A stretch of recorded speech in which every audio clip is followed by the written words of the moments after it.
শ্রমিকদের মাতৃত্বকালীন ছুটি 4 মাস। এই যে এইখানেই বৈষম্য সৃষ্টি হচ্ছে।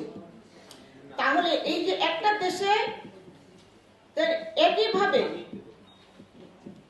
নারী শ্রমিকরা তারা মাতৃত্বকালীন ছুটির বৈষম্য তারা পাচ্ছে, সেটার জন্য আমরা অনেক আন্দোলন সংগ্রাম করেছি। কোনো বিগত সরকার আজ পর্যন্ত কোনো আশ্বাস আমাদেরকে দেয়নি এবং আমাদের এই দাবি এবং চলমান আছে। এবং বর্তমানে যে সরকার আসছেন ওনার কথাবার্তা দেখে আমাদের মনে হচ্ছে, ওনার কার্যকলাপ দেখে মনে হচ্ছে উনি শ্রমিক বান্ধব সরকার হবেন।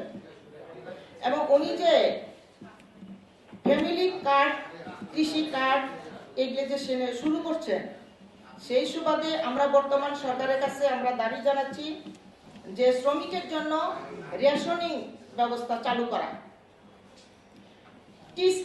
এবং দেশের জনগণের জন্য টিসিবি চালু করা হয়েছে। টিসিবির পণ্য মাল বিতরণ করা হচ্ছে।